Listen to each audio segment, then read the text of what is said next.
welcome to Monk on Monk. Happy holidays and happy Hanukkah to those of you that are celebrating. And thank you for being patient. We had a few technical hiccups coming in, but we're glad that you're all here and seeing that people are tuning in from all over the country. It's beautiful. I certainly hope you're doing well and you're healthy and getting into the holiday spirit. And speaking of the holiday spirit, if you are feeling that holiday spirit, you'll have an opportunity later to show some love for Living Jazz and supporting their mission of, um, of making jazz education and performances accessible to all ages and walks of life. These call and response sessions have been an awesome way for all of us jazz fans to stay connected throughout these times of isolation. And it's truly an honor for me to be here in virtual space speaking with T.S. Monk and Danny Scher. Now, Danny Scher, as some of you may know, has dedicated his entire life to presenting music, first promoting concerts as a teen in high school, and then moving on to work side by side with the legendary Bill Graham, fresh out of college, no less, booking rock and roll and jazz acts at the famed Winterland in San Francisco. And he's produced thousands of shows since. Danny was also responsible for spearheading the development of the Shoreline Amphitheater and producing the wildly popular New Orleans by the Bay Festival. Now, drummer and band leader T.S. Monk is the number one son of Thelonious and Nellie Monk. And like his genius father, a gifted composer who also has a penchant for great style and great hats. He toured for several years with Monk Sr. until his retirement in 1975. And as a leader, he went on to record his own records, some chart-topping records in the R&B tradition, and later some really nice hard-swinging jazz albums. And by 1986, he co-founded the Thelonious Monk Institute of Jazz and has been a jazz ambassador ever since, traveling the world and honoring his father's legacy through education and musical tributes. So without further ado, let's welcome our guests, Danny Scher and T.S. Monk. Good evening, gentlemen. All right. No hat tonight, huh, T.S.? Okay. I think he's having trouble hearing us. So, Danny, let's start with you. Because this was all your fault. Yeah. I mean, Actually, it was the janitor's fault. This happened 52 years ago this time. And tell us, how you got started. I mean, you grew up in Palo Alto, born and raised, correct? Yeah, I was born in Palo Alto, born and raised in Palo Alto. And, I, like a lot of kids then in elementary school, you would hopefully take up an instrument. I took up drums in 5th grade, played in the school band. And my older brother, Les, was always playing jazz in the house. And there was always jazz in the house. And that was pretty much the only music that there was.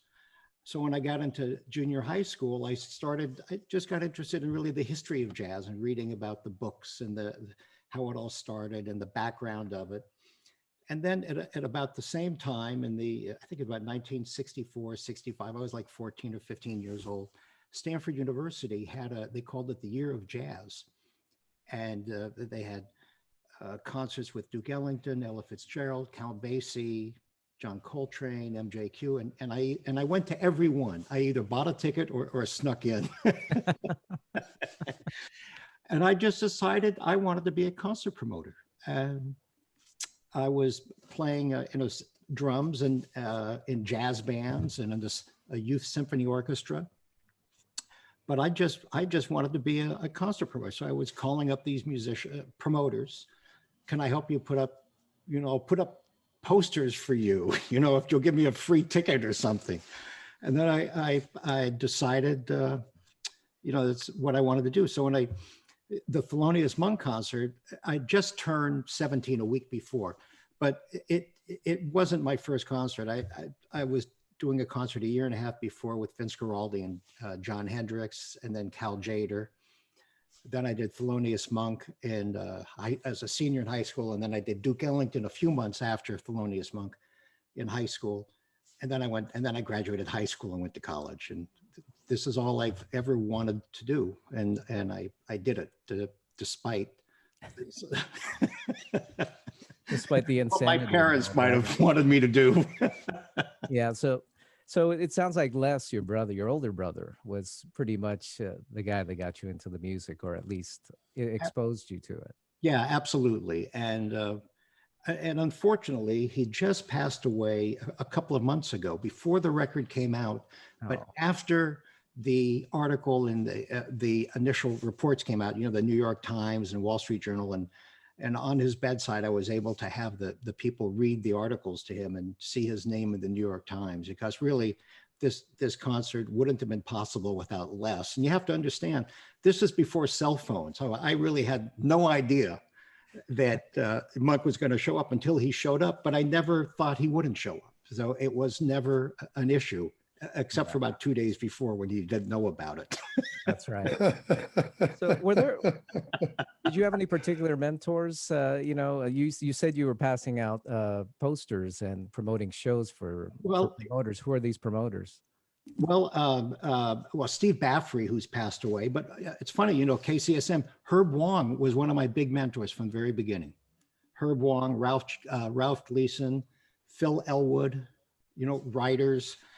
And I became friends with them and was putting up posters. And, uh, basically, no one ever turned me down. I'd call them up.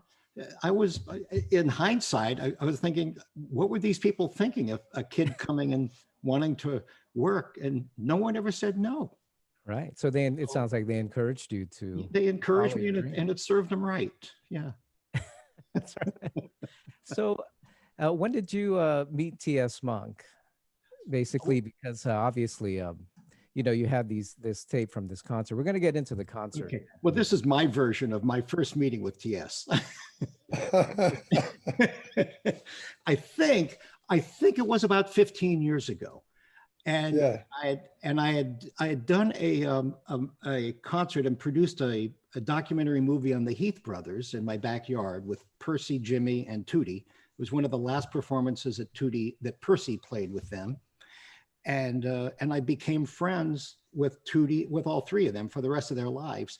And one time I said to Jimmy Heath, I said, I did a concert in high school with Monk. He said, does TS know? I said, no, I've never even talked to him. He said, well, here's his phone number, call him up. So I had taken the tape down.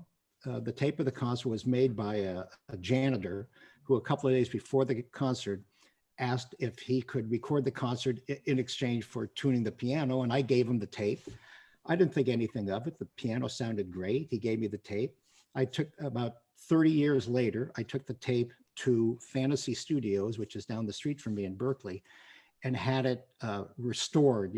There's a system, I think they call it burning, if there's because I wasn't really sure if this tape would even play. So they were really nice, the people at Fantasy Studios, in restoring it and giving me a CD. And I called up TS one night. I was celebrating Passover literally down the street from where he lived, and I had the stars were all aligned. I remember going to his house at about 11 o'clock at night. And I said, your father played my concert, my school, and I brought my high school yearbook and a poster, and I have a CD of the concert. And this is my version, TS.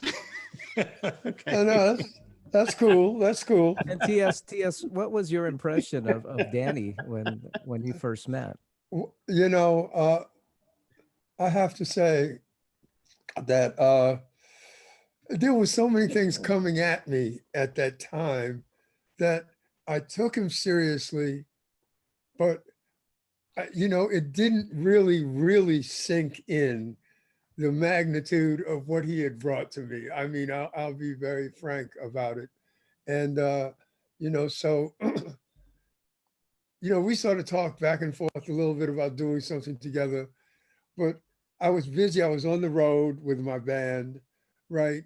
And I had so many other things coming at me that it sort of drifted away from me. Now, it didn't drift from Danny, but it drifted away from me for a minute.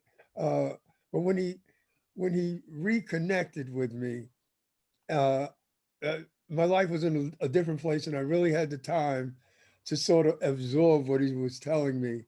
And once I hadn't even really given the recording, he had sent me clips of the recording, and I gave him a listen, but I had a lot of tapes and a lot of people coming at me, but when I really listened and then I really absorbed his story, I realized that this was a great moment historically, on many levels. You got the 16-year-old kid that calls my father, and my father responds, and it's in Palo Alto in 1968.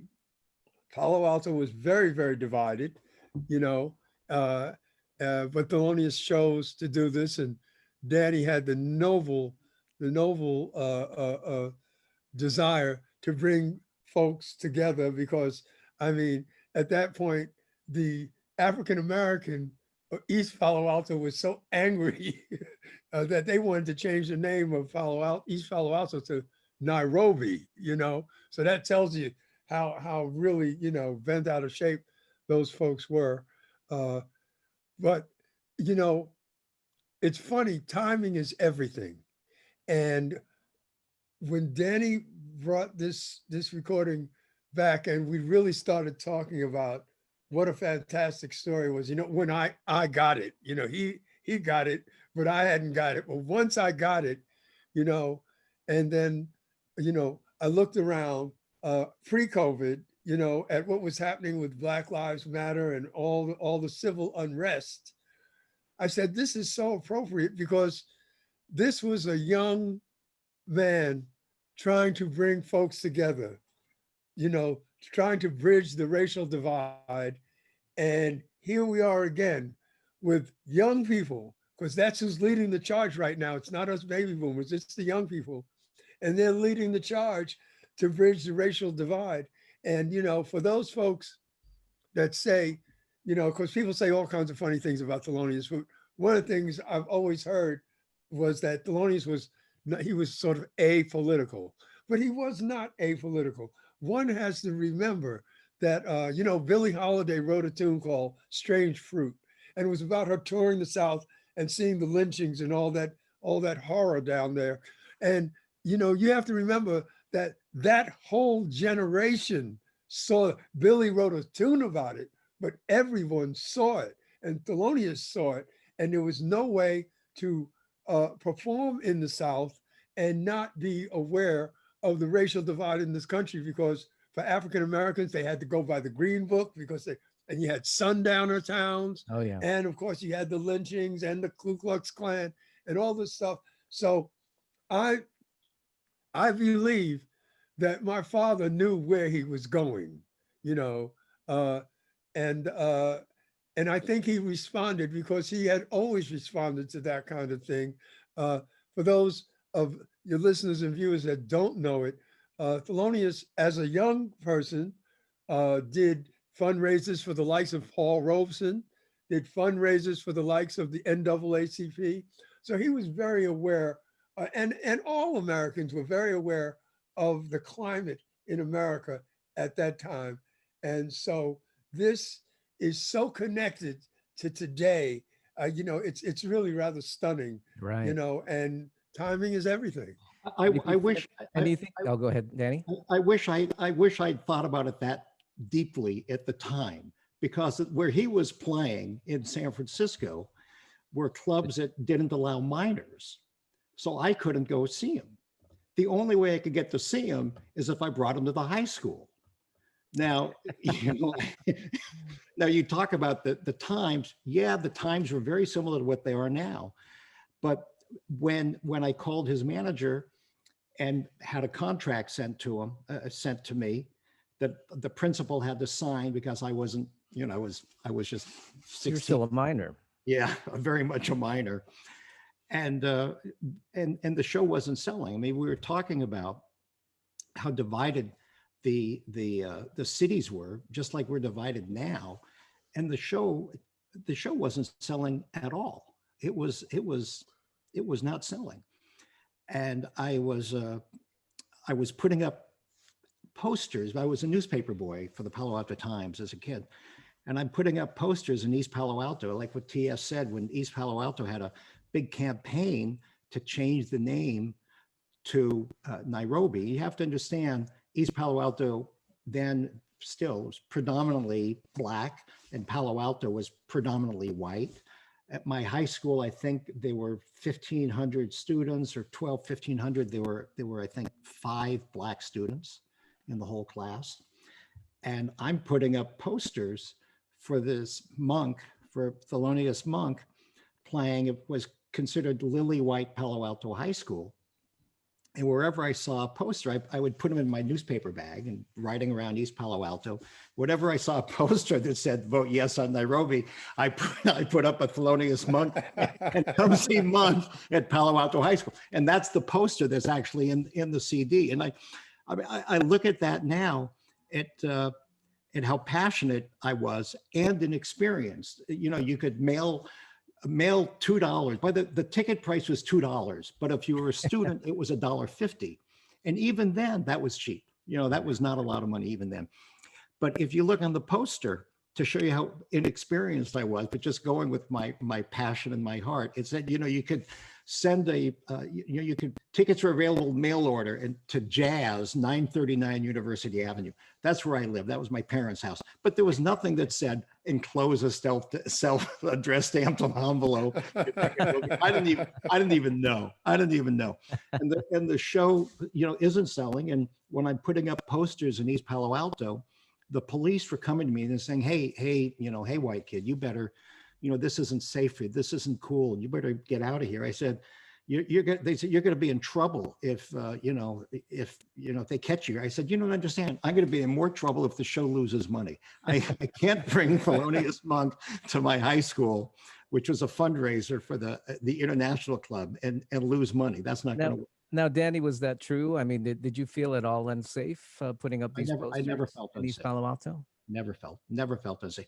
But where there were 2 different parts of East Palo Alto. You had East Palo Alto on the west side of 101, which is by the Palo Alto side.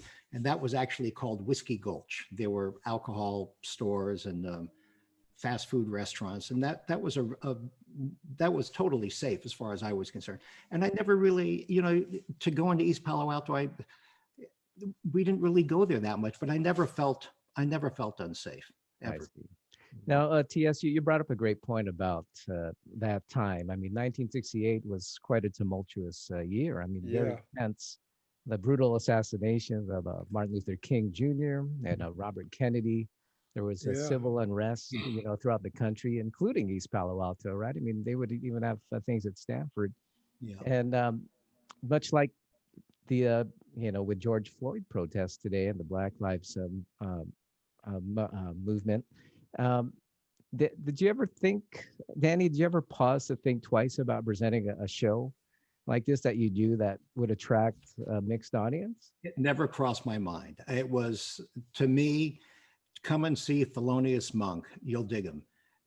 And when the skeptics were saying, we don't believe Monk is going to play at your white school, I said, then just come, don't buy a ticket, come to the parking lot. And, you know, when you see him, buy a ticket. Right. And it still wasn't selling. So I went to, you know, as a kid, we all had stores that we went to. You know, you either got popsicles at a store, or, you know, soft drinks at a store. You got flowers. There was a florist, and I would buy my mother's flowers for her birthday. So I went to all these stores and sold them ads for the program. They were, I asked them if they would buy an ad for a program that we were going to hand out free at the concert. So if no one came, at least we'd break even. That way, you know, and that a reproduction of the program is actually in the album, if you get it. And so, you know, I thought everything was fine until about 2 days before the concert. So how many tickets had you sold at that point? About 20 or 30, I don't know. And this auditorium holds over 400 people. Yeah, it's about 400. Yeah. Wow. So, but I just would like to add that another reason I think that Thelonious took the gig, Thelonious really liked kids. He really, really liked kids. He took me and my sister everywhere. Ultimately, he took us on the road with him, touring all over the country. My sister, a little more than me. And I think, because I knew the man, I think he was intrigued a little bit by by Danny, although Danny, might not necessarily know that about Thelonious, but I mean, I work and I know who hires me, and sometimes there's been one or two times where someone wanted to hire me where they were not, I wasn't feeling him, you know, but between Thelonious and Harry, Thelonious's manager, Harry they Columbus. knew it was this kid that was promoting this. And Thelonious always liked to do things that were outside the box. And this was clearly outside the box in terms, I mean, he was essentially dealing with the biggest jazz promoters in the world on a regular basis. So for this kid, it's not only as a kid, but he's talking about playing at a high school. You know, I think I think they both said, "Wow, this is like really out there. Let's give this a shot." Uh, Was that and unusual for? Danny, he's a charming man today. So I assume he was a charming kid at 16 or 17 years old. And that goes a long way too. That's right. Was it unusual for your father to play a high school campus like Pally? The only other high school gig that I recall was I was in a boarding school in Darien, Connecticut, and I was home for vacation. I think my first vacation, right? And my father says to me, he says, "Look, man, I'm going up. I'm going to play a concert for your school, and then they'll never be able to throw you out." I swear to God, I'm not lying. That's what he said to me. And he played a big concert at Darien High School. And I must admit, there was nothing I could do to get expelled from that school after that. Well, you Oh, TS, you that said was your funny. father loved kids, and so what was your home life like with your father? Was he real playful Listen, at home? And I mean, when he was off the road, not playing. no, this is the amazing thing. My father was hanging out all the time, right? My father was on the road all the time, but he came home. It was very different from his peers. Those guys stayed out and stayed out of the house. But Thelonious enjoyed family. He was really a family guy. And so I never felt like my father, you know, when I was in private school, I would go to my dorm master, you know, and tell him, listen, I have to make a phone call at, 4 o'clock in the morning because my father is in Tokyo and I want to call him. And the telephone was always right next. I didn't have to go through Harry. I didn't have to go through anybody. I always had the telephone number of the phone right next to my mother and father's head in the hotel room, wherever they were in the world. So life at home was normal in that sense, but then it was very, very abnormal because Miles was coming to the house and Dizzy was coming to the house and Max Roach and Art Blakey and all these guys. And you would think, it was like Thelonious was like the Oracle of Adelphi or something, literally, because they would come to him and they just wanted to learn his music and learn his concepts. And he was so giving. He used to say, I don't care if the cat coffee's what I play tonight, because I'm gonna play something different tomorrow night. And he really, really felt strongly about your individual thing, what you were doing individually. And so, but all of these guys coming to the house seemed like they had their own little universe, and they all did had their own little universe that surrounded them.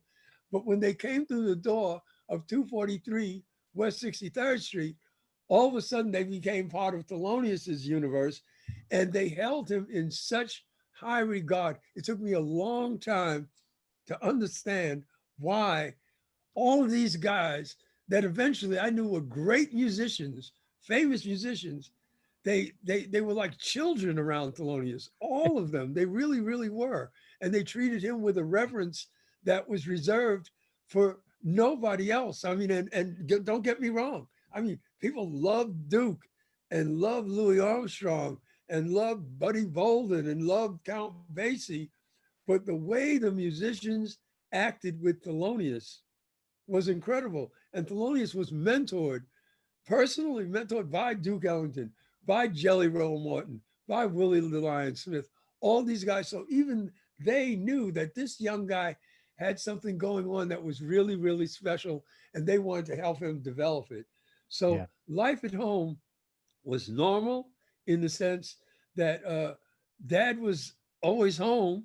And when he wasn't home, life at home was normal because I always had access. There was never a time when I didn't have access. And I went to school with the children of some very, very famous people who I will not name, but their children did not have access like I had access. It was Sure. really Yeah. kind of unbelievable, you Yeah. know. And throughout his career, his life, I mean, his public persona was it seemed so misunderstood. He was this mysterious figure to many people who didn't really understand him. I mean, how different was his perception in public as it was to, family and friends?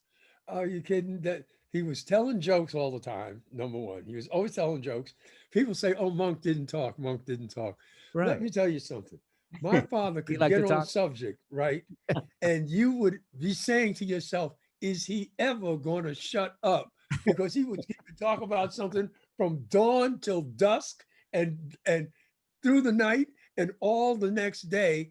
He loved playing Yahtzee with my mother and all kinds of card games with my mother. He played basketball till he was 35 years old. Wow. I mean, this was a very, very active guy.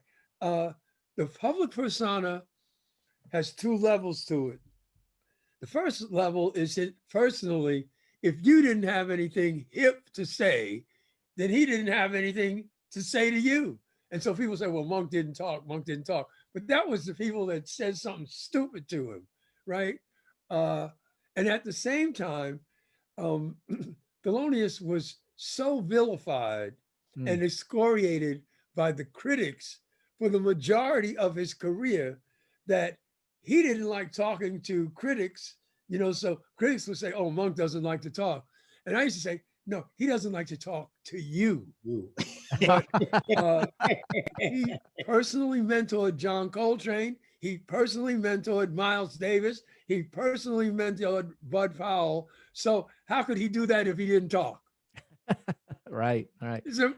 It's impossible. Yeah. In 1964, he ended up on the cover of Time magazine. I mean, that's probably like the highest honor any jazz musician could, be bestowed with. I mean, what was that experience like for him?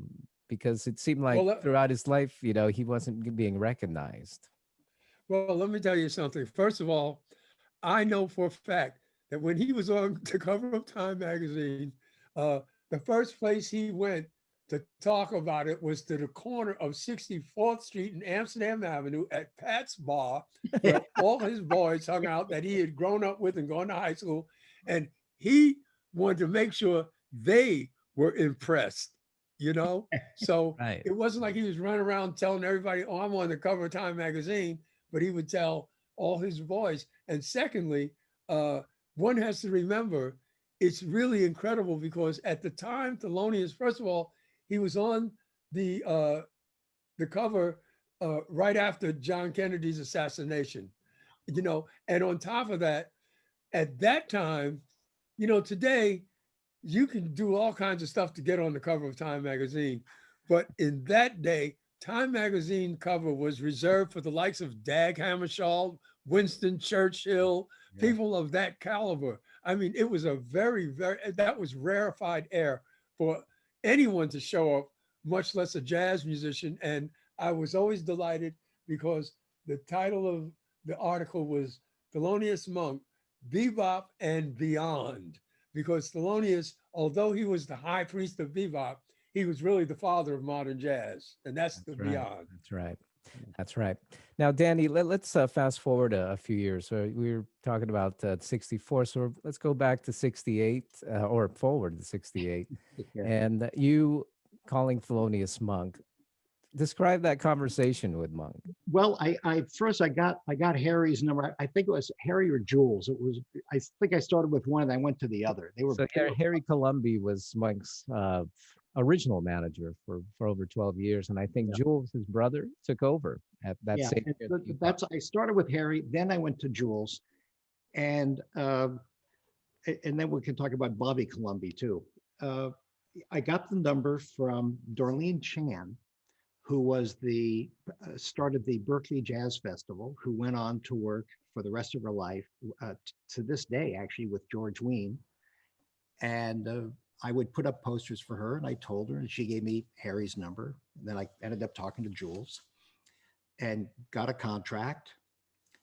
Uh, the school signed it. By the way, TS, you talk about people saying negative things about your father and the critics. I don't ever remember that. I don't.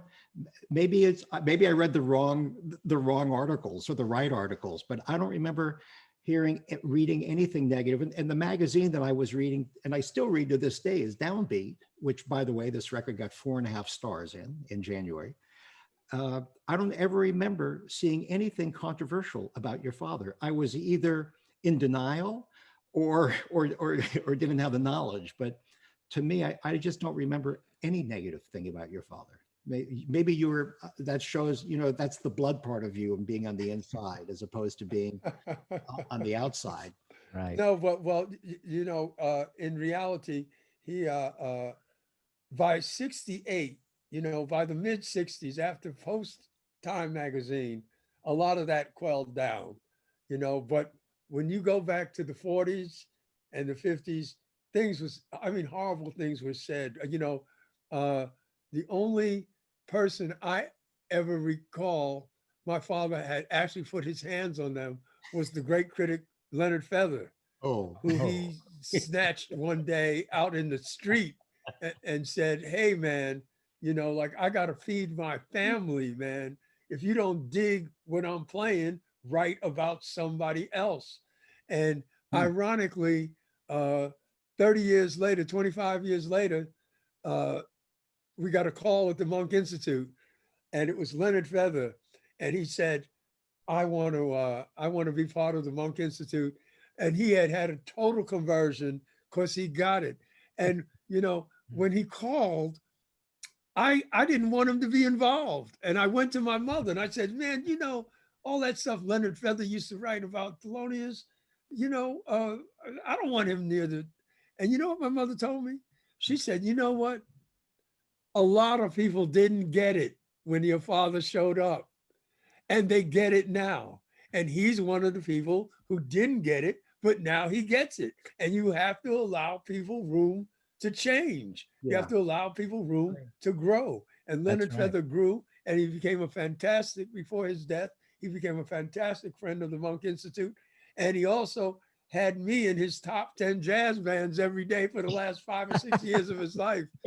So, I mean, a lot of people changed. You can hardly find anybody to say that they did not, that they don't, they didn't like Monk, but there were a lot of people. When I think about, I can't, some days they just count how many different versions of Monk tunes have I heard that day, and you go into an elevator and there's Thelonious Monk. If you were to actually say that, people would get it or not get it. But, I think people turned around. I don't think your father ever changed. I think the public changed. I think the public changed. That's the public, right. They caught up because he was ahead of his time. I mean, today he's number 2 to Duke Ellington as the most recorded composer. Round Midnight is the number 1 tune recorded in the history of jazz. And I learned a little factoid the other day. You heard on the news that UMG had bought Bob Dylan's catalog, which was 300 million.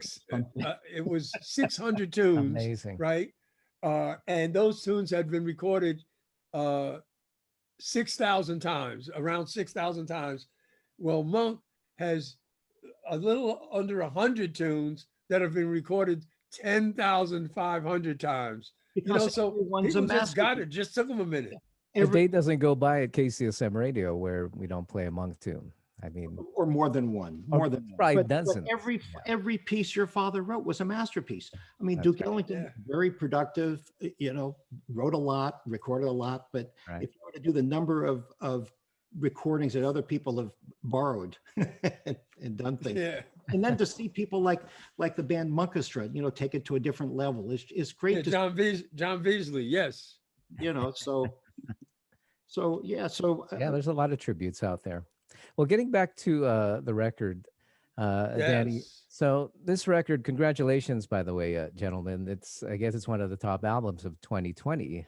Was that according to Rolling Stone or who? Yes. Rolling Stone. Yes. Rolling Stone said it's one of the top 10 reissues of the year. It was right above. We were number 9. Paul McCartney was number 10. But it's not a reissue. But it's not a reissue, right? Nobody's heard this before.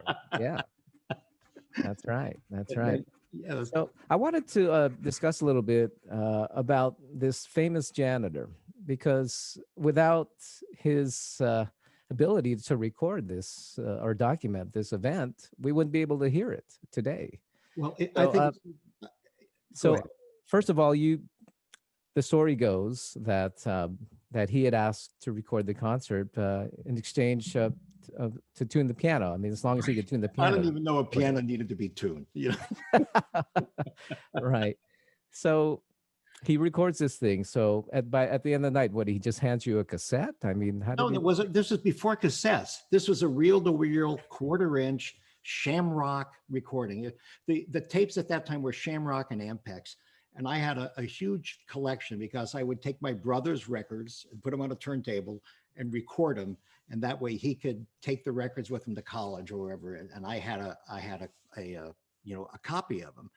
So it was just a quarter-inch cassette. And at the end of the concert, he gives it to me. And I think I listened to it once. And then I went to college. I put it in a drawer. By the way, I went to college.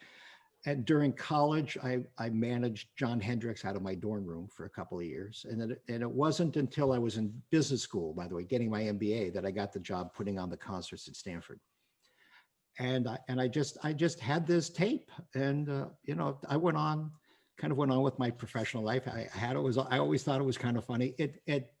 My office was right across from Bill's. And Bill Graham. Bill Graham, and we had. And the whole building had all of his, every poster, psychedelic poster, Fillmore, Winterland, Dandy, and all of these. You come into my office, had all the rock and roll posters, and the Monk poster. It was the only non-BGP poster. Do we have?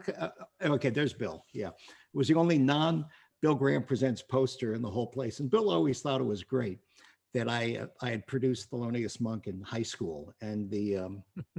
Kind of a interesting story is in 1985, our office was firebombed. It was after Reagan went to Bitburg, and there were protests, and we scheduled one of these protests to have him not go to Bitburg, and we started getting anti-Semitic threats, and our office was destroyed, including the only poster I had of this concert. And a couple of weeks later, I got a call from a high school teacher who was the teacher in the graphic arts department. And she said, I have an extra copy because that was the first poster we ever did in color. And if you'd like it, you can have it. And that's the poster that's still in my office now, and the poster that's in the CD and album. Right. Now, as I understand, as you guys were trying to get this album released, there were a few hiccups along the way. Well, let me back up because I wanted to tell TS, because earlier TS was saying how we were going back and forth for years. So this is, again, my version of this. Several years ago, TS, I called, we've always had these kind of very friendly conversations. I said, listen, TS, we've been talking about this for years. On October 10th, 2017, your father would have been 100 years old. If we don't have some type of deal by the time your father's 100, forget it. I've held on to the tape for 50 years. I can hold on to it for another 50 years. And that day we we signed a deal, right? Yeah. Yeah. Well, And here like we I are. said earlier, I got it. I didn't get it, and then I got it. Just like people didn't get Thelonious, and then they got him. Sometimes people don't want to admit that I didn't get it, but then I got it. And we're in an era right now in America where whatever you said at 23, you might be 75, and people want to hold you to that. But the reality is that people catch up. By the way, you've been a real pleasure. And so I caught up, and we're all the better for it, because this is I have said in interview earlier that this is one of the best live recordings of Thelonious, and there's several live recordings of Thelonious. And for some reason, the day that he played that concert, I know my father's playing because he played in the house a lot. He was feeling really good. The band was feeling really good. And I don't even know if they played as well when they went back down to Berkeley that night as they did that afternoon. And that's why I have told people that if you really, really dig Thelonious Monk, this is a must in your collection, because all of the things that people like about Monk's playing are present in this recording.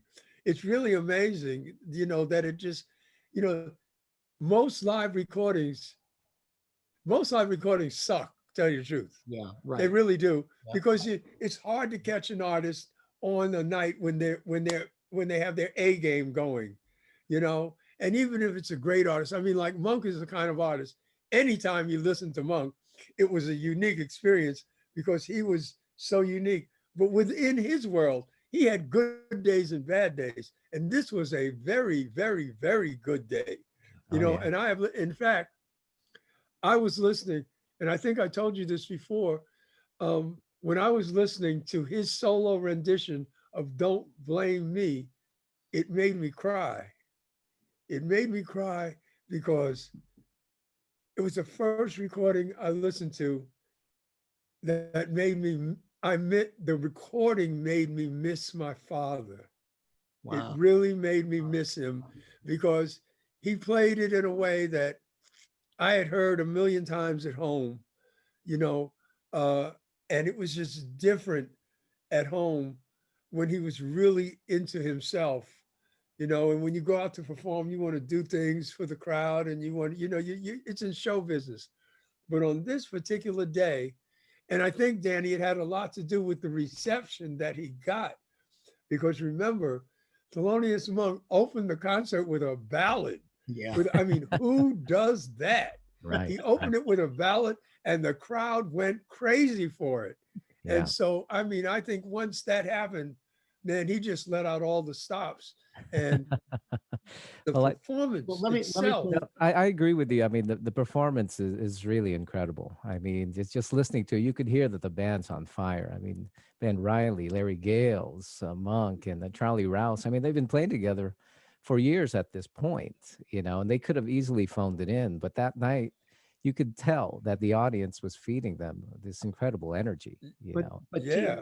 T.S. is talking about a personal side of his father. And I want to say one of the kind of most pleasurable nights I've had in years, when T.S. and I, for one of our first meetings in New York City, and one of my close friends is George Wein, the producer of the Newport Jazz Festival and the Folk Festival, and a great producer. And we've been friends for decades. And we have this thing that when I'm in New York, I go to his house and we have lunch or dinner. It's always just the two of us. And so one of our first meetings with T.S., with mine and T.S., I said, I'm having dinner with George tomorrow night at his house. You want to be my plus one? And I screamed yes. Yes. I screamed yes. And I took my son, Corey, and just to hear, because George worked with your father in the 40s and 50s, I think. All right. Yes. And to hear stories of George and telling you. So I was going to ask you, what did you did you know? I mean, do you have a relationship with George? Are you friends? I mean, did you hear anything that night that you didn't know before? I heard I heard lots of things that night that I didn't hear before, but I've known George since I guess I was 7 or 8 years old. I've known him all my life. And not only was he, it's funny because George really, really loved my father and It was obvious. placed him on that Newport Jazz Festival in the right place every time. And that was really, really helpful to my father's career. And then the Newport Festival fell apart and George went to my father to get it going again. And that happened. And then, uh, really, literally 30 years later in 1992, I recorded my first album, Take One. And I went to George and I said, and he knew me, because I had an R&B career. So he used to always say to me, yeah, hey, little T, how's that rock and roll going? Now I was R&B, I wasn't even rock and roll, but it was all to George. It was all rock and roll, right? And I said, George, listen, some, I need some help. I need some work. And he said, well, send me the record, right? In fact, actually, he didn't say send me the record. I asked my mother to send him the record because he always called me a rock and roller. So I said, Ma, if you send this over to George, he'll give it a listen. He listens to my record. Within an hour of listening to it, he calls me up. He says, you got to get over here to my office. He had a office in the brownstone on Riverside Drive. And I went to the office and I sat down and he said, T, man, this is one of the best jazz records I ever heard in my life. Nice. And I said, George, well, I need some work. And he said, I don't have anything really right now except the Playboy Jazz Festival, right? But he said, but the drag is, it's like a 3-day festival and people bring their picnic baskets and all that kind of stuff. And I have to put you on, you are the first act on the first day at noon, right? Oh, And That's I a said, tough I one. don't care, George, I'll take it. And I went out to California and I went to the Hollywood Bowl and I had a 10:30 sound check. And I told the guys in my band, I said, look, man, I got this job. George gave me this work. Don't feel bad if nobody's in the building because we're the first act on the first day and people trickle in over days and it builds up to the third day. And we did a sound check at 10:30 and I went back to the hotel and we came back at 11:45 to hit at 12 o'clock. And there were 19,000 people in the Packed. in the building Wow. Wow. because they all wanted to know what was this T.S. Monk, Thelonious Monk Jr. thing Yeah. all about. That's So right. George That's right. gave me a career too. Wow. So George has been in my life my whole life, Wow. Well, So gentlemen, George, I wanted George, to jump in here. We have a few minutes left before we get into the Q&A with our audience, but it's probably Sure. a great time to mention that we do still have some limited quantity of these incredible packages that will benefit Living Jazz when you make a donation. So I think there's a link in the chat if you want to make a donation for one of these limited edition autograph packages signed by TS, right? TS, you signed each and Yes, every one of indeed. these? Yes. Very, very good. And can I do one quick George story? I want to finish. Can I one quick George story here? So George, I once told George, who's 94 years old now, I said, George, you're the Bill Graham of jazz. He said, Bill Graham is the George Wein of rock. I was here before.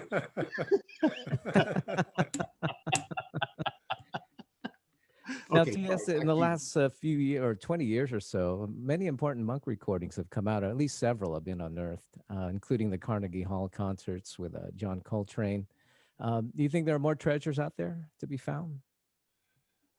If you're asking me, I would say yes, because uh, Thelonious had a very spotty recording career. He wasn't like Miles, who spent his whole career at CBS, or Coltrane, who spent his career with Impulse and Verve. He was on Blue Note, then he was off Blue Note, he was on Prestige, and he was off Prestige, he was on Riverside, then he was off Riverside, he was on Columbia. So in between, people wanted to hear Monk, and people would record Monk all the time. You know, so there the Carnegie Hall concert popped out of nowhere. Monk and Coltrane at the 5 spot. I got that from Coltrane's first wife. It just popped up out of Yeah. nowhere. Yeah. Danny shows up with Palo Alto. So I don't know what's out there with Thelonious, but I would suspect there is more out there. That's right. That's right. Well, this is probably a good time to welcome in our audience and maybe some questions that folks have. Do you guys have any other, anything else you want to add to this conversation before we go into the first question here? This has been a great ride for me. Whoever would have thought of the thousands of concerts that I did, that the ones that people are going to remember, or the one that I did when I didn't know what I was doing. Oh, wow. There you go. But that's how it goes. Life is strange. Life on Earth is really, really weird. That's true. That's very true. Okay, our first question has come in. This one comes from Douglas Goodkin. I'm not sure where Douglas is, but Doug would like to know how the concert finally wound up doing in terms of sales. Oh, it about sold out. When my brother showed up, and I remember the bass sticking out of the window, and the parking lot was filled. It was black, mostly blacks and whites. But I have to give credit to the school and the principal. Not one person ever tried talking me out of doing this. No one at the school ever said, hey, this could be trouble having them here. No one discouraged me. And I don't know if they necessarily encouraged me, but they didn't discourage me, and they went along with it.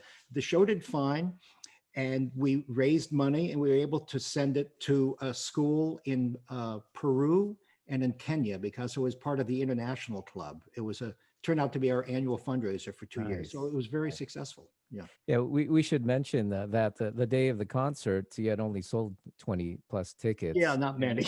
and everybody was hanging out in the parking lot. Yeah, it was cool. They weren't sure if Monk would actually show up. But it was cool. Yeah. But once they saw Monk, they rushed the ticket, the box office, didn't they? Yeah, and this is before cell phones, so it never dawned on me he wouldn't show up. My brother, I trusted my brother. I knew that things, I never thought really until just a few days ago, shit, what if what if he didn't show up? I never really thought about it. It never crossed my mind. That's right. Okay, here's question number two. Okay, go ahead. Yes. No, Okay, what I was going to say was, and Thelonious actually had they would write that Thelonious wasn't defendable, and I can't think of a gig that Thelonious was supposed to make that he didn't make. He always made his gigs. There was one gig that he played early in his career where he was double booked, and he didn't know about this second booking, and that promoter was the guy that plastered it all over the place, called everybody he knew, and said, this guy Thelonious, he didn't even know who Thelonious was. He said, this guy Thelonious Monk is undefendable. And, from that, it's just like social media today. Somebody puts out the bad word on you, and people play telephone with it. And the next thing you know, everybody think, oh, Monk is undefendable. Yeah, right. But Thelonious was going to make the gig. If he told Danny he was going to be there, he was going to be there. Yeah, and he was. And he showed up. He showed up. Now, this question number 2 comes from Cheryl Cashman in Palm Desert. This one is a question for T.S. In the jazz world of composition, your father was an incredible composer. Today, we hear your father's music a lot.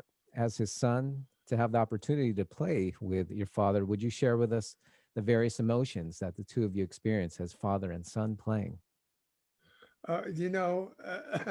That's a funny question, because Thelonious, on the bandstand, he was about be yourself. He was always about be yourself, so he didn't have a whole lot to say. What he did was he would create a vibe, and everybody in the band, everybody else would get the vibe. And it was like being on a magic carpet ride when you were playing with Monk, because he was so strong, that it didn't really matter what you did, to tell you the truth. I mean, I realized that early on, but he wanted you to grow. That was the primary emotion, was growth.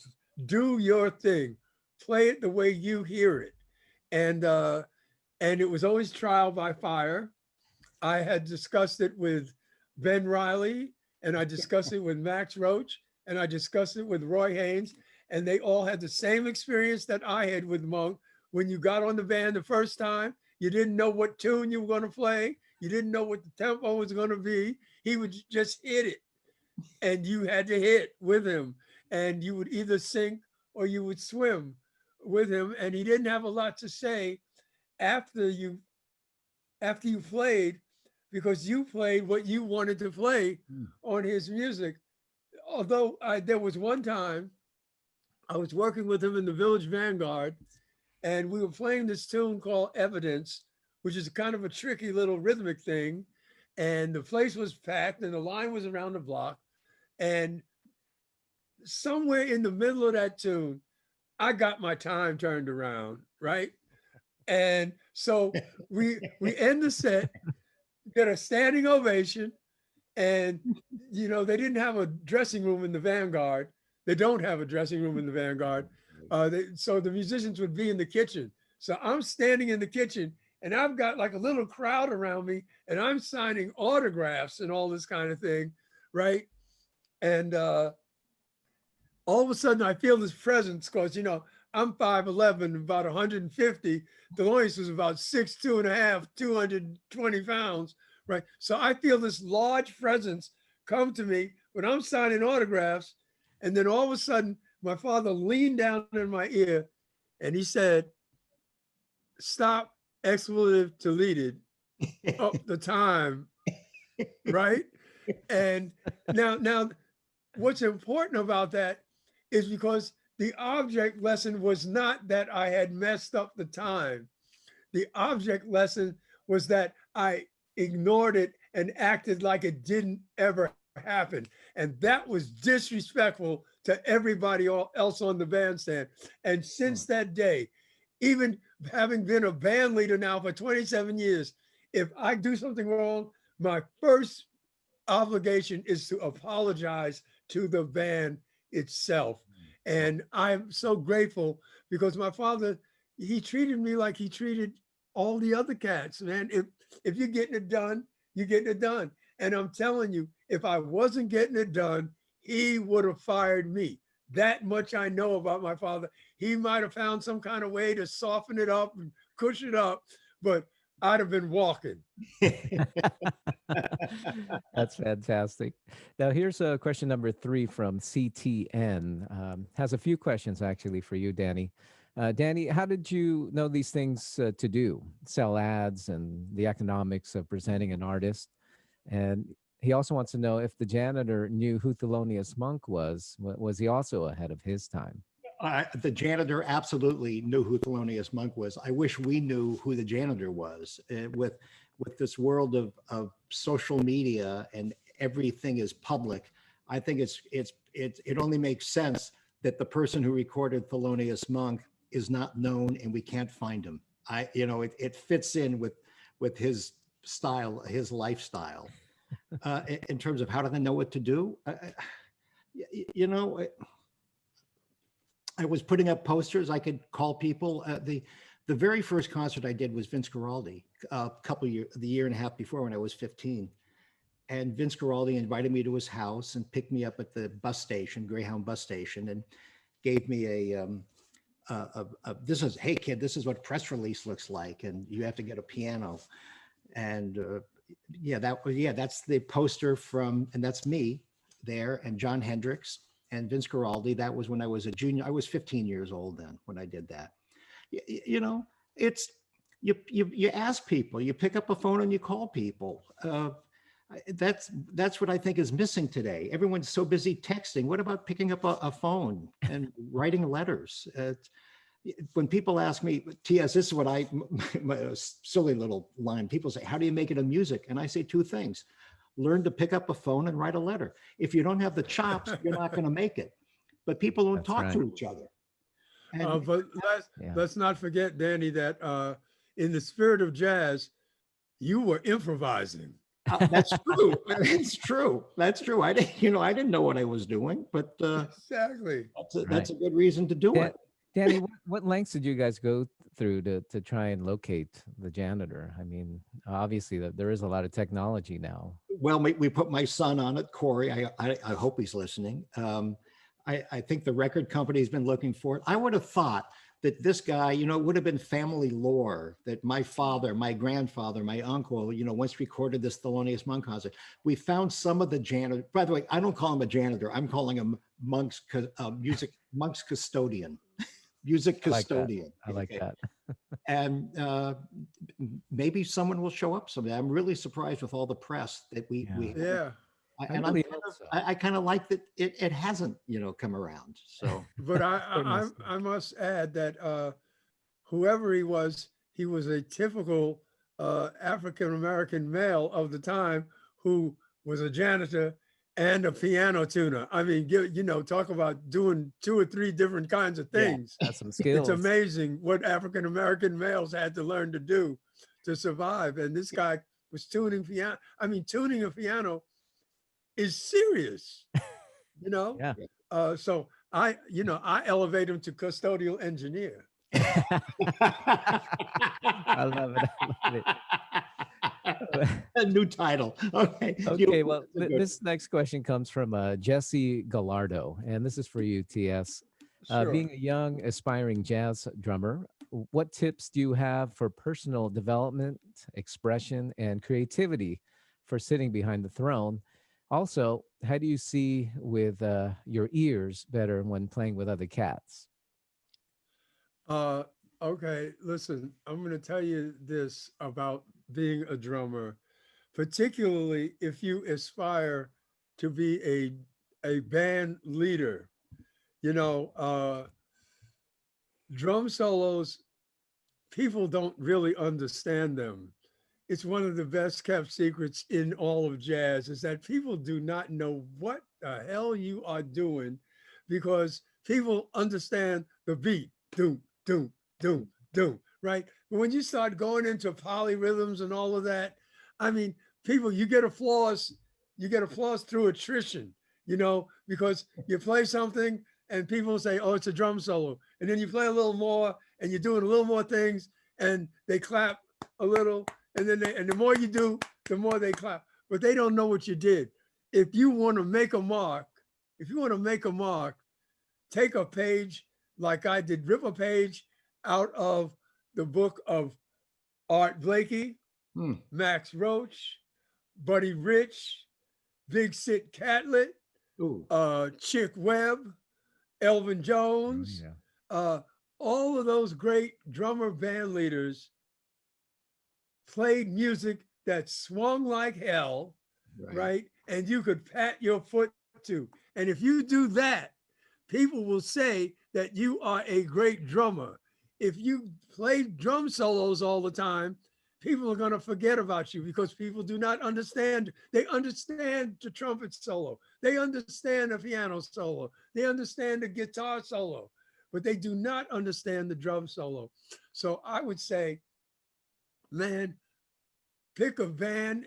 The band you play with, the kind of music you play with is groove music, man. It's all groove music. I don't care whether you're talking about Archie Shepp, I don't care if you're talking about Thelonious Monk or Duke Ellington or Louis Armstrong. It's the groove that people really get into.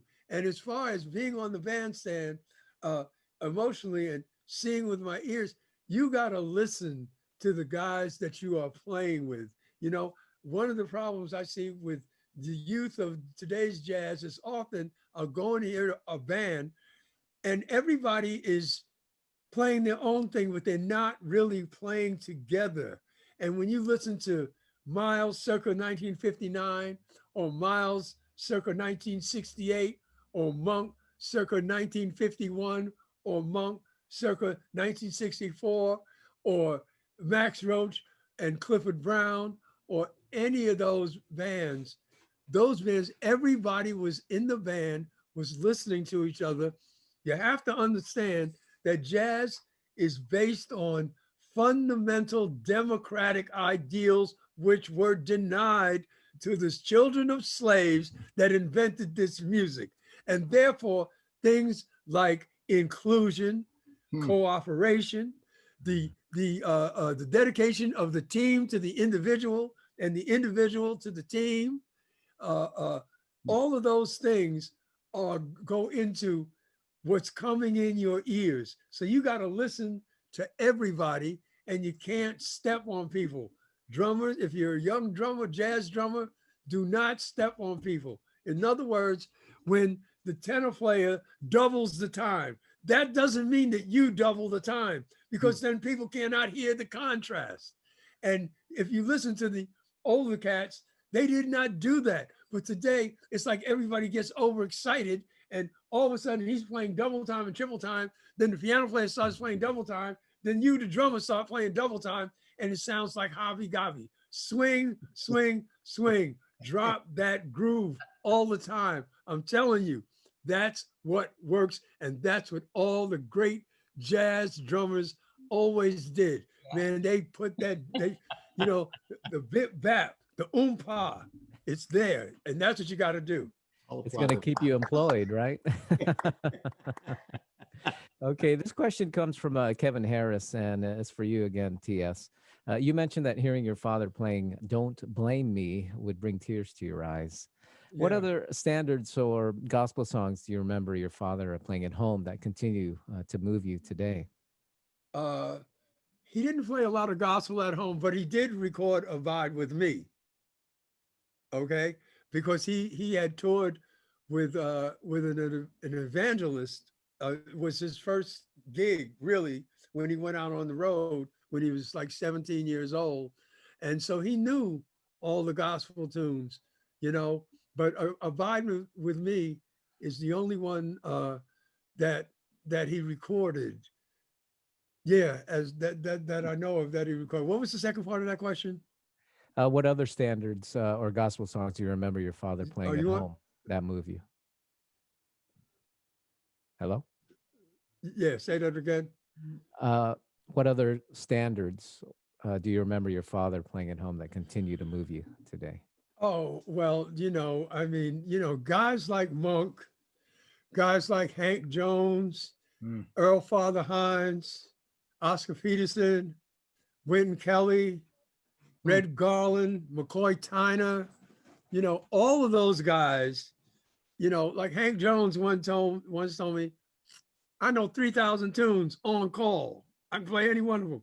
And all those guys were steeped in what we call standard repertoire, So Thelonious, he knew all of Duke's music.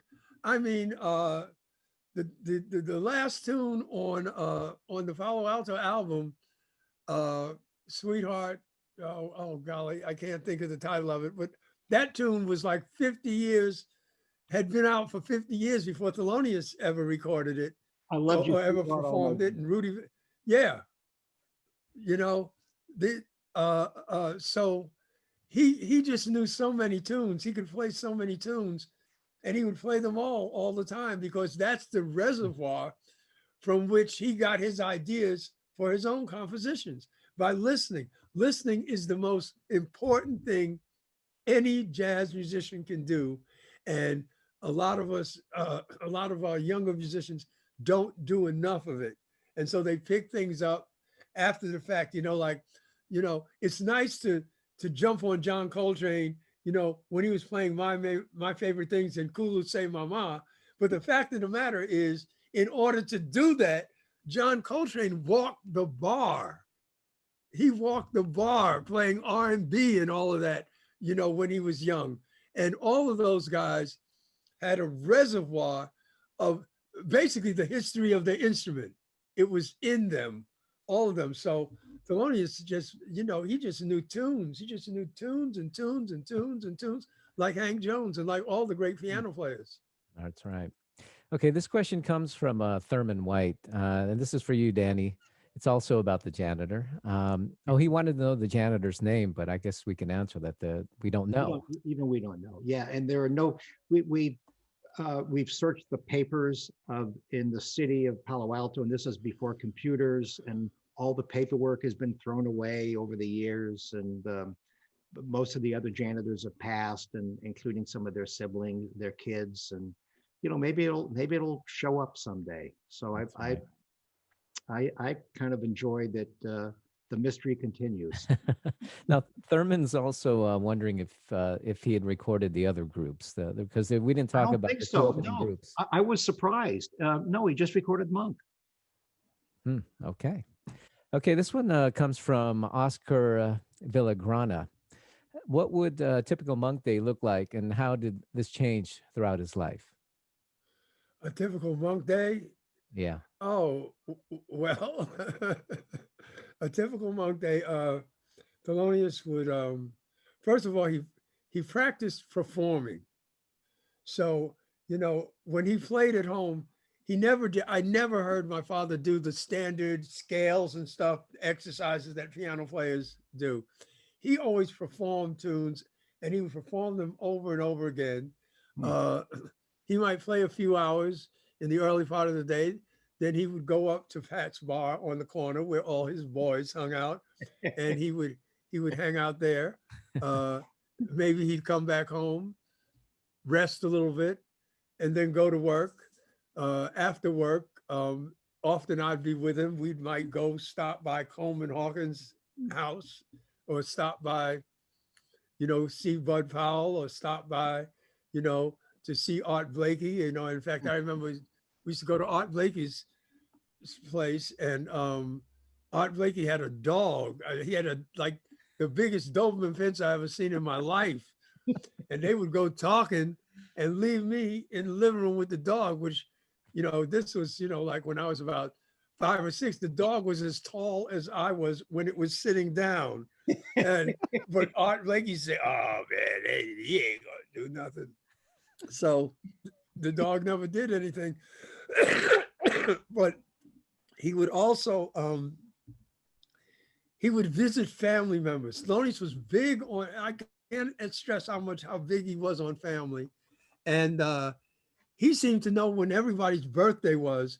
And I can tell you, I heard Happy Birthday played by Thelonious Monk with all his harmonies and all his little asterisks in his playing a million different ways over the years, because he loved playing Happy Birthday to his family members. And like I said, he loved kids. So he would get older cousins to hang out with him. He liked having kids hang out with him. It was amazing. And when my sister was little, we'd be in the vanguard and she'd be sitting on the stage. I mean, it was amazing. But he also had a couple of idiosyncratic things that he would do. One of them was, there was a pipe right outside our apartment door in 63rd Street. And every day when he went out, he would bang his ring on the pipe and say that was an F sharp, right?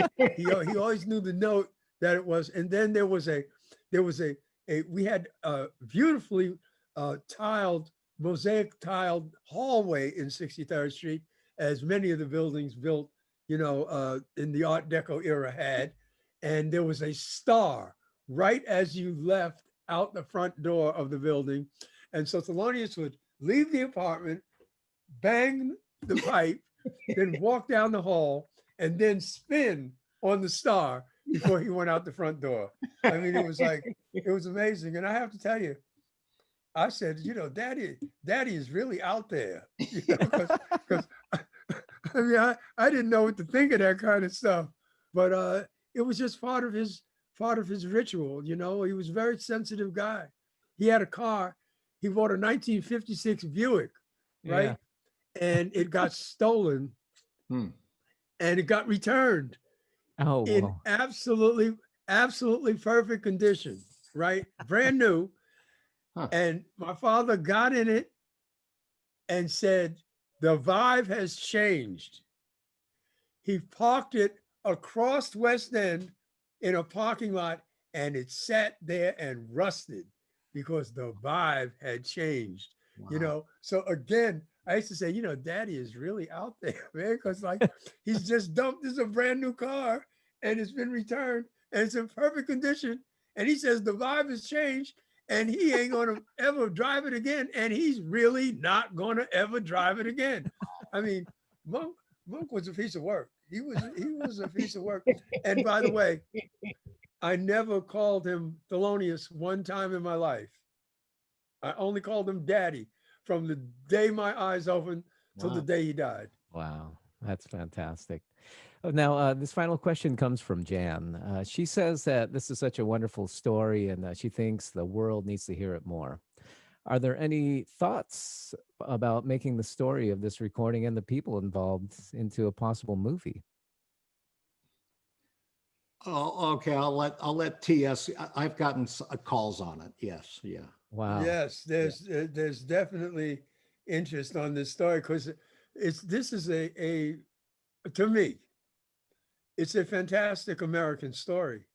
Danny's story and this relationship, this brief relationship he had with one of the greatest composers of the 20th century. You know, I mean, it's the kind of story that I think America really, really likes, and it has it has a lot of elements that I think are very important right now.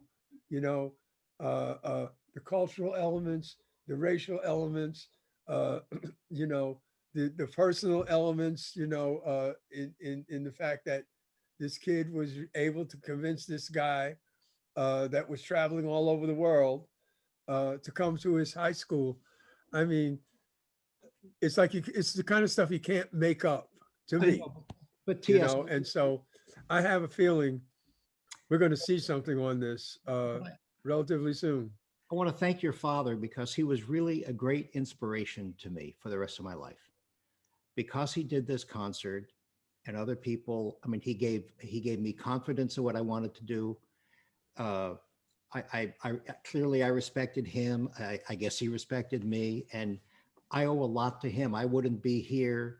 I wouldn't have pursued wanting to be a concert promoter the rest of my life had your father, not treated me the way he did. Which it changed my life. I didn't really think of it at that time. You don't think of it, but he was there were the biggest inspiration I had. It set a course, and I never left it. Well, Thank you you. have Thank you. to me, I look at it like, you know, if you're going to be a good musician, you got to touch base with good musicians, you know, and even though you weren't a musician, you touched base with somebody very important, and that has a residual effect on your life, Yeah, and it no did. matter what, no matter what you choose to do. I often tell people if you actually encounter true genius, it's going to affect your life in all kinds of different ways. And so it makes sense that in order to become who you ultimately became, right, you had to touch people like Monk and Duke Ellington and Vince and John Hendricks. And I know all of them had their own little impact on you that set you up. So Bill Graham could say, who's this Danny Scher guy, And then he like co-opted you. He knew exactly what to do. He said, we're getting him in he's coming to my organization. I'll leave you with one Bill Graham jazz story here. So I'm booking all the rock and roll concerts for a few years. I go into Bill's office once and I said, listen, Bill, you have to let me book one show that I want, which would be a jazz show, every 6 months. And you can't yell at me. You can't say no because of how much money you're probably going to lose doing that. If you give me one show every 6 months, I'll be just fine. I'll keep booking all these other shows and paying our bills. And he said, yeah, without batting an eye, yes. And I said, why are you going to let me do that? Why are you going to let me book whatever I want? It'll be a jazz show and lose money. And he said, because you're not going to lose money. If your heart and passion is into it, there's no way you're going to let it fail. So the first concert I booked at Winterland, which was a rock and roll place, we set up chairs, reserved seats. The very first show I did was Herbie Hancock and Weather Report, and the show sells out. And over a period of time, jazz musicians and jazz became, part of what we did. But it was because of Bill, very similar to your father, who, I call Bill my yes man. I would go to him with any crazy idea. And he was never, a lot of people, oh, no, no, no, no. Any crazy idea, Bill would say yes. And it was because if your heart was into it and you worked hard and you did it right, it's going to succeed. Maybe not the first time, but it will eventually, because that's where your passion is. And your father was the same way in dealing with this. Yeah. So thank you. That's right. Yeah. Well, I wanted to take this moment to thank you gentlemen for joining us this evening. It's truly been a spectacular conversation with you too. And I think our audience feels the same. And Danny, thank you so much for having the vision to bring this concert to Palo Alto and basically uniting both Palo Altos in peace for one afternoon. Let's hope it has a significant lasting effect, right, on the consciousness of both cities. So at this point, it's probably good to mention that there are only a few left of those packages that we talked about earlier. The signed package of the Monk package that was signed by T.S. Monk. And we want to thank our lovely audience for joining us this evening. And of course, thanking Living Jazz for this opportunity for all of us to riff together, getting 3 drummers in one session. Yeah, I mean, anything could happen. So at this point, I want to send it back over to Stacy. And thank you both again for joining us this evening. Thank you. Thank you, Chris. Thank you. Thank you. Well, I just want to say when Living Jazz conceived of the call and response series, I don't think we could have imagined the depth of the conversations that would end up unfolding and the gems and diamonds of information that none of us would normally get a chance to hear. So I have to personally tell you that I'm greatly moved. Somebody who has spent her life promoting and producing jazz and making sure that children through seniors are exposed to it. I'm greatly moved by learning and hearing these stories and having a chance to meet UTS. Just an amazing opportunity hearing all of the stories you shared. Danny, of course, I've known for a long time, but what generous, information and history and legacy. So Chris, Cortez, thank you very much to you. I want to thank KCSM again for being an amazing supporter of this event, and of course to Living Jazz in general. Do any of you have anything else you want to say, anything you want to promote, anything you want to let our audience know that's coming up for you guys before we say goodbye to you? I want to part in the well, movie, Danny. I was going to say that we're going to have the Custodians release in the springtime, the actual raw recording, because this recording, which sounds so wonderful, was restored by myself and my partner, Grand Mixer DXT, who is the gentleman that did the scratching on Rocket that catapulted Herbie Hancock's career to a new generation. And we're working on some other things, but and we were the ones that restored the Monk and Coltrane at Carnegie Hall also, and I'm just delighted that people are enjoying my father's work, because he really, really worked hard. And he, when he passed away, I always got the feeling that he wasn't sure if people got it. But these days, I visit his grave and I tell him, I say, hey, man, they got it. You don't know how they got it. So thank you. And I want to thank you, Chris, for having me here. I want to thank you, Danny, because we've been having a lot of fun together over the last few months. And hopefully, post-COVID, I'll get out to California and I'll be able to meet you, Chris, in person, and you, Stacy, in person. and we'll have a Absolutely. good time. I So can't- God bless all of you, Yeah. and be safe. Everybody be safe. Well, thank you once again. We're just really grateful to everybody that tuned in. You were from all over the country, so we were so honored. We've made a lot new friends tonight, people who hadn't heard of Living Jazz before. And so we hope you'll stay with us. I want to take a moment to just tell you our next event. Living Jazz produces an annual Martin Luther King tribute. This will be our 19th annual, and we want to invite each and every one of you because, of course, this year it's virtual. Which is, I would say, a silver lining. And I do want to make a point of this. One of the silver linings of the pandemic is meeting people like TS. We never would have had this opportunity. We've been so graced and honored to have had some other incredible jazz icons spending time with us and talking about their lives through relevant topics. So again, join us virtually Sunday, January 17th at 4 p.m. for our 19th annual musical tribute honoring Dr. Martin Luther King Jr. We'll have Congresswoman Barbara Lee with us and a collection of wonderful artists, including Allison Miller, Toshi Reagan, the dynamic Miss Faye Carroll, McCleat with the Kronos Quartet, the Oakland Interfaith Gospel Choir, and so much more.